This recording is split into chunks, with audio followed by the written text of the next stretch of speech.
All right, Daryl Ruiter, brought to you by Scheibman Jewelers. All right, you want to start off with a rumor here, Daryl?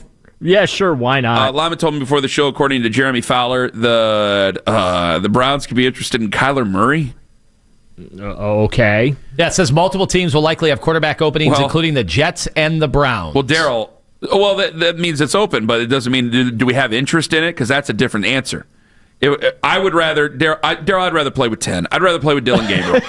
I'm not. I'm done with this. I want Dylan Gabriel to take a seat and get a rest. I'm not doing the Kyler Murray thing. No, Lord, no. I'll see you in hell. Yeah. I'm kind of with you there, okay. Ken. But at the same time, look at all the reclamation projects around the NFL, right? Yeah. And I have a feeling that, at least right now, based on what a lot of the analysts are saying about the upcoming draft class, it's not nearly as hot as we thought it was for 26 for quarterbacks. And now they're saying 2027 is going to be that year. And so you almost feel like, based on the current situation the Browns are stuck with the two rookies, that maybe another reclamation project might be the best route for 2026. But I'm kind of with you. They already have an undersized quarterback on the roster that can't really do anything with the football. Do they really need another? And do they really need to pay that guy premium dollars too? Right? I think also he's not on a rookie contract. Those other reclamation projects, I think they fit a certain scheme there. I mean, Geno can drop back, let it fly. Now I know Geno's kind of at the end of the line here with his career, but right. I'm looking at a guy who, again, was maligned in New York, had a great revitalization in Seattle. And he's the first example, but he's not the latest. Sam Darnold's killing it. Yep. Mac Jones has done a fantastic job. Baker's done a fantastic job. These guys are more, hey, I'm more cerebral. Let's step back. Let's go ahead and throw it.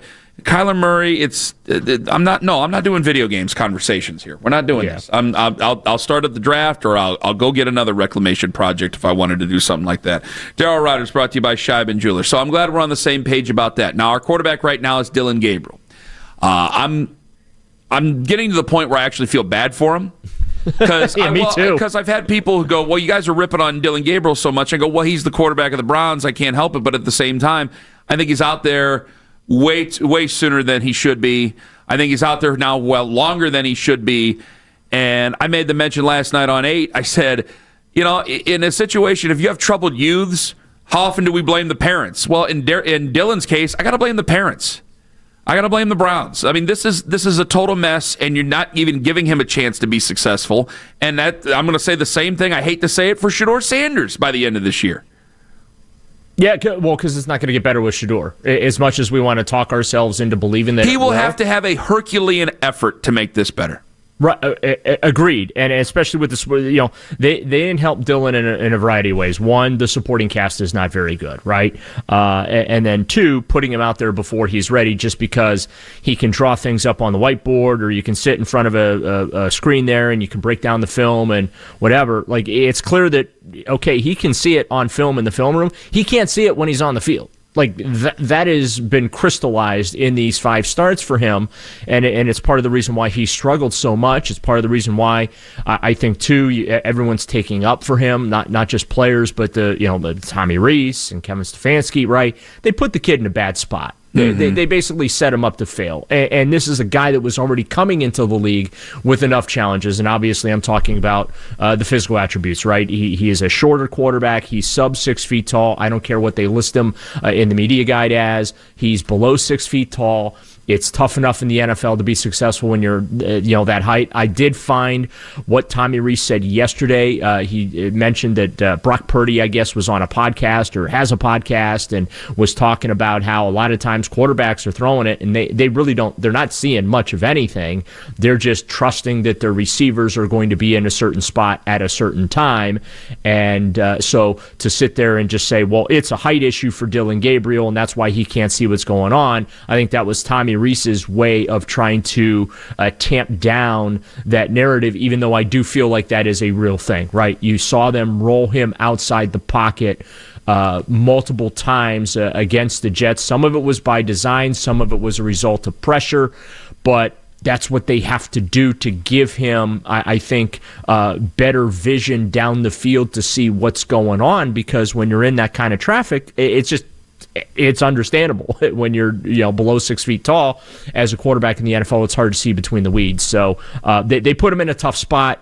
He's failing miserably as a result of that, and I 100% agree with you, Ken. I've said it in some way, shape, or form as well.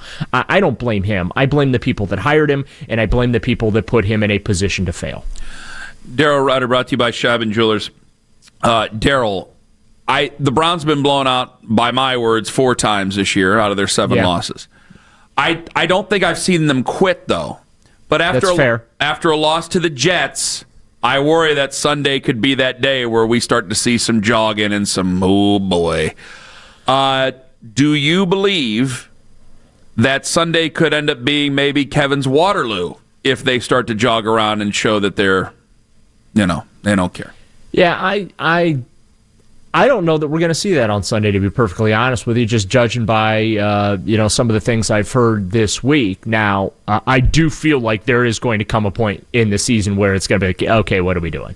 Like, why are we wasting our time for 3 hours, even though we're paying billions of dollars to do this? But really, what are we doing out here? I don't think that's going to be Sunday, though.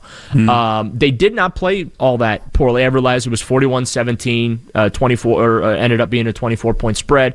Game got out of hand there in the fourth quarter. They held Derrick Henry to 23 yards rushing, right? That's extremely hard to do. Lamar Jackson was held below 240 total yards. I think he had like 13 or so on the ground and then about 225 passing. But the Ravens still ended up winning comfortably. They scored the 3 touchdowns there in the fourth quarter to really put that thing away. And look, while I think that there's a chance, Ken, that we're going to have a similar score on Sunday, I think it's going to be the same thing, though, where the Browns are going to do what and this has been the story all season. They hang around for a half or into the third quarter, maybe early fourth quarter, and then things just kind of fall apart. The wheels fall off the wagon. And that's, if they lose on Sunday, I kind of feel like that's how they're going to lose. It's going to be a tight game for a while.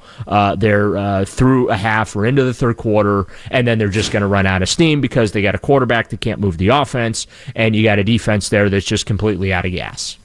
All right, Daryl, there's been so much talk of accountability. The coaches have all been questioned about it constantly since that loss. And I did want to be fair. I guess they did cut some special teams player, but then brought him back yesterday to the practice squad. Yeah, so overall... But was that because of a mistake? I don't know. I think that was roster management. Yeah, that's roster management. It had nothing to do with it. Yeah, you said that twice. Well, no, I'm asking. Because you wouldn't have brought him back if that was because of a mistake. You wouldn't have brought the guy back. And Cam Thomas is still around too, right? And we had Jim Schwartz talking yesterday about what a great game he played, except for that one mistake, which is Schwartz put it, embarrassing, a cardinal sin, et cetera, et cetera. But I will say this: it was refreshing to hear the coordinators be as candid as they were about the failings, not only against the Jets, but just in general, especially Bubba Ventrone. We know special teams has been a disaster. 3 returns for touchdowns. We've seen missed kicks. We've seen blocked kicks. 6 returns for touchdowns against Bubba Ventrone's special teams since he took over. The Browns have not had a return, I think, since Josh Cribbs. I could be wrong on that. Maybe Travis Benjamin had one. That's right. You're right. Travis Benjamin had one, but since then, nothing, right? Is that bad? Yeah, that's not good, Ken. I'm just making sure. It's not good, not optimal. But yeah, so it was nice. Are the players just not good enough on special teams? I know Schlesinger played a bunch, but he was injured last week, so he didn't play on special teams this week. Is it a matter of getting better players on special teams? Yeah, well, it was interesting to hear Bubba talk about that yesterday, that there is youth there, but as he said, hey, it's my job to get them up to speed. It's my job to make them or put them in the right situations, and I've not done that. So I think it's a combination of both there, Anthony. I think it's a combination. You got some youth on that unit.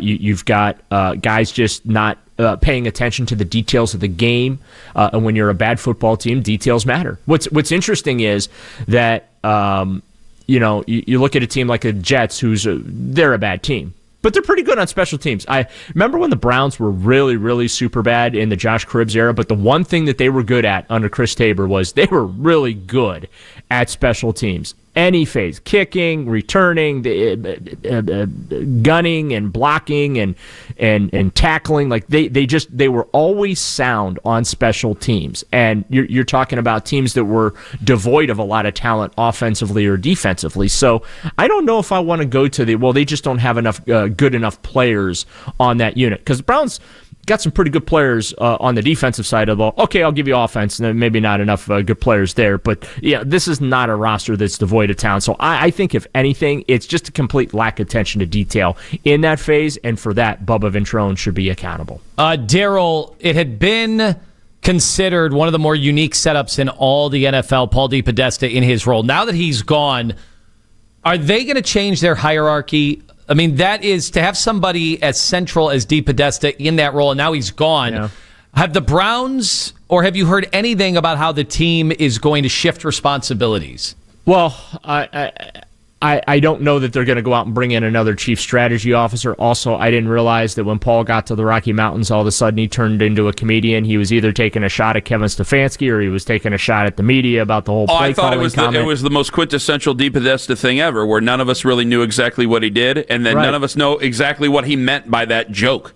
Yeah, you're 100% right. I saw 1,000 different conspiracies. 1,000. I mean, and that was, I think, part of the whole problem. And it goes back to that accountability thing, right? You don't know what the guy even did, paid him a ton of money to not know what he did, and obviously that was by design, by the way. Us not knowing what Paul DePodesta actually did for the Cleveland Browns was 100% by design. Why? And because that's how they do things out there, Ken. Because it gives them plausible deniability on everything. Yeah, but that's ridiculous, because if I know exactly what he's responsible for and not responsible for, I might be in a position to, I don't know, defend him. Right, right, or not criticize people for things that they weren't responsible for. I mean, let's be honest. I as much as Lima likes to make it out to be, Lima will admit I'm kind of a pushover when it comes to people. And I will tell you that if people have been nice, and I end up being, whether it be media members, whether it be players, owners, whatever, if people end up being nice, I end up being nice back. Yeah. Or a little bit more defensive. It's hard for me to go after a person who's been a kind individual. And I just, and especially anybody who's been open and honest. And I'm like, if you could just be a little bit more open and honest, maybe I might be in a position to go, well, that's not exactly what Paul does. Because there's plenty of people sitting there on the internet. Well, you guys don't know what Paul. You don't know what Paul does. No one does, right? At least Daryl walks into the building. I've never seen any of you people in that building over the last decade of year. Well, you guys don't know what Paul does. Where the hell did you get saying that you don't know what Paul does? You ain't never seen Paul. What are you talking about? Unless you got on a plane ride with him out to San Diego. I think I can count on one hand the number of times I saw Paul DePodesta around that building, and 3 of those were on the practice field watching practice, and he probably had no idea what the hell he was watching. Oh, come on, Daryl. That's a cheap shot. Hey, I wasn't calling plays for the Browns, just to let you know. See, that joke went over just like Paul's did. Exactly. Was that real laughter from their media, or was that... I know that you were doing that, Daryl, for effect. Was that real laughter, or was that the fake laughter you do? I think that was the polite. I think that was like the polite golf clap. I think that's what that was, 100%. Was that real laughter, or was that me with Jeremy Piven? That might have been you with Jeremy Piven. Yeah, I thought so. Daryl, thank you so much for the time. We love you. You bet, guys. Enjoy the game Sunday. Should be a lot of fun. By the way, tickets pretty affordable these days. Real quick, what does that mean to you, $6 tickets? Well, as I said on X yesterday, at least they're not taped to telephone poles anymore.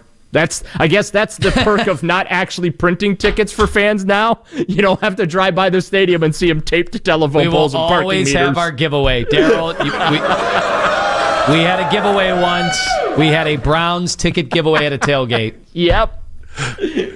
Daryl, thank you so much. You bet, guys. Have a great weekend. You just reminded me why I'm mad at the mayor. That was one of the best pregame shows we ever did. We got talk.